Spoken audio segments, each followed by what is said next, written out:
Hello and welcome back to War Machines Chronicles. Today, we're diving deep into the history of an aircraft that earned a terrifying nickname from its enemies, Whistling Death. I'm talking about the legendary Vought F4U Corsair, an icon of naval aviation and one of the most formidable fighters of the Second World War. With its distinctive inverted gull wings and raw power, the Corsair didn't just fly, it dominated. So, buckle up as we explore the story of this American warbird. The tale of the Corsair begins in the late 1930s. The US Navy was looking ahead, realizing they needed a new carrier-based fighter that was faster, more powerful, and better armed than anything currently in service or on the drawing board. They issued a challenging set of requirements, and Vought aircraft answered the call. Their design, the XF4U-1, was radical. It was built around the most powerful engine available at the time, the massive Pratt & Whitney R2800 Double Wasp, an 18-cylinder radial engine that would become a legend in its own right. This engine was a beast, and it required an equally massive propeller to harness its power effectively. This created a problem: ground clearance. A propeller that large would strike the deck on a conventional airframe.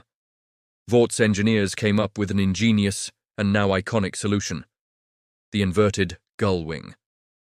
By bending the wings downward from the fuselage and then upward, they could mount the landing gear at the lowest point, providing the necessary clearance for the giant propeller without needing excessively long and heavy landing struts. This design not only solved the clearance issue, but also improved aerodynamics and structural integrity, giving the Corsair its unforgettable silhouette. The prototype first took to the skies on May 29, 1940, and the results were astonishing.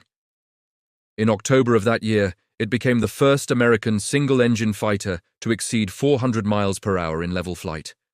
The Navy knew they had a winner on their hands. However, turning this high-performance prototype into a combat-ready carrier aircraft was not a simple task. Early trials revealed significant challenges.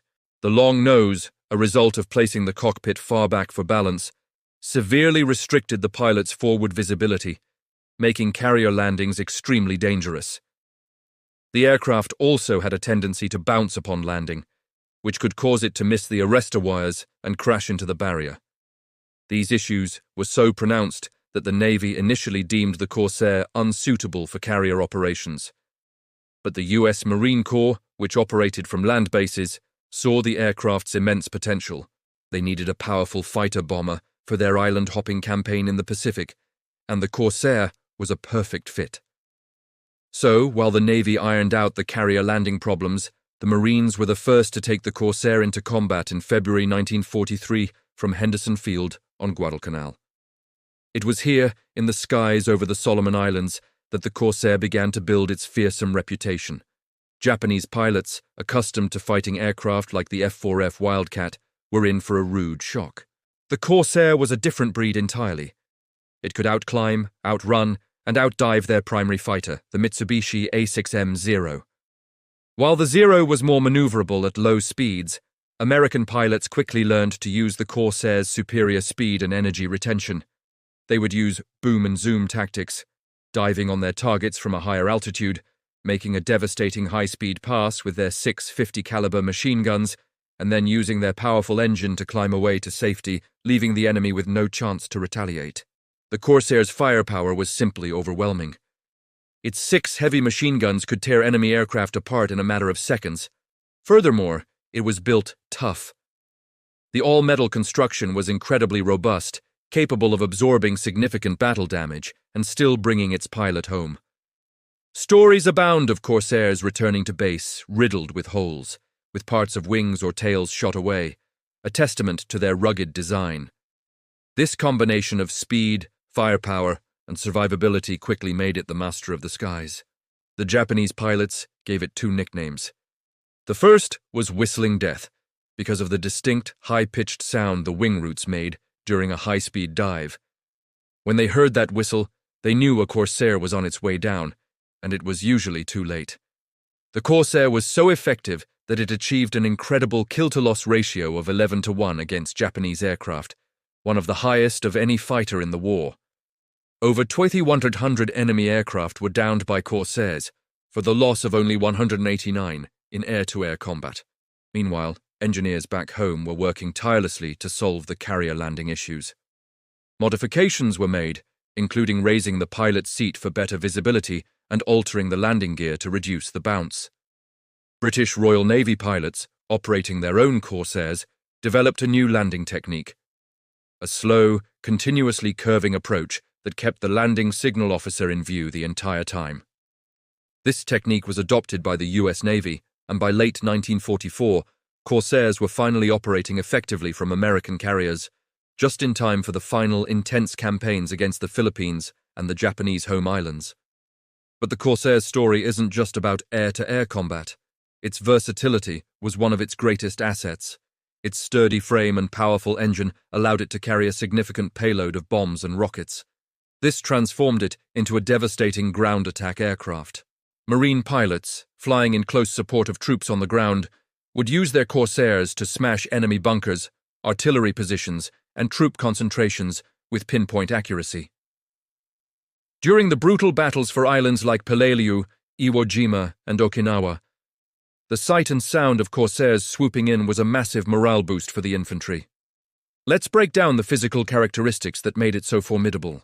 The Pratt & Whitney R2800 double Wasp engine produced over 2,000 horsepower, propelling the Corsair to a top speed of around 446 miles per hour, or 717 kilometers per hour.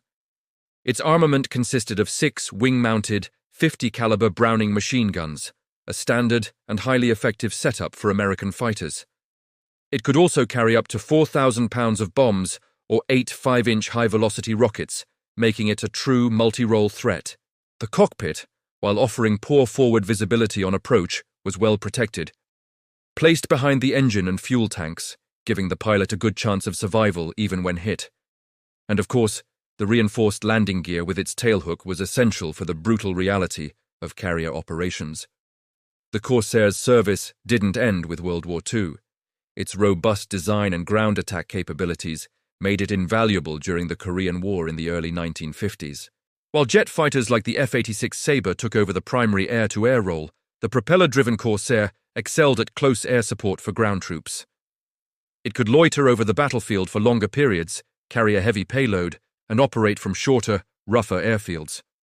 In a surprising turn of events, a Marine Corsair pilot in Korea even managed to shoot down a much faster MiG-15 jet fighter, proving that in the hands of a skilled pilot, the old warbird could still hold its own. The F4U Corsair was more than just a machine of war. It was a symbol of American industrial might and engineering ingenuity. From its unique wing design to its sheer combat dominance, the Corsair carved out a unique place in aviation history. It was an aircraft that faced early setbacks, but, through perseverance and adaptation, became one of the greatest combat aircraft ever built. It served with distinction not only with the US Navy and Marines, but also with the British Royal Navy, the Royal New Zealand Air Force, and later the air forces of several other nations with the last combat missions flown as late as 1969. From the tropical skies of the Pacific to the frozen hills of Korea, the Whistling Death answered the call, protecting fleets, dominating dogfights, and supporting the soldiers on the ground. Its legacy is one of speed, power, and victory, a true testament to the designers who dared to be different and the pilots who mastered this incredible machine. Thank you for joining us on this journey through the history of the F4U Corsair here on War Machines Chronicles. If you enjoyed this video, please hit that like button, subscribe to the channel, and ring the bell so you don't miss our next exploration into the world of legendary war machines. Until next time, fly safe.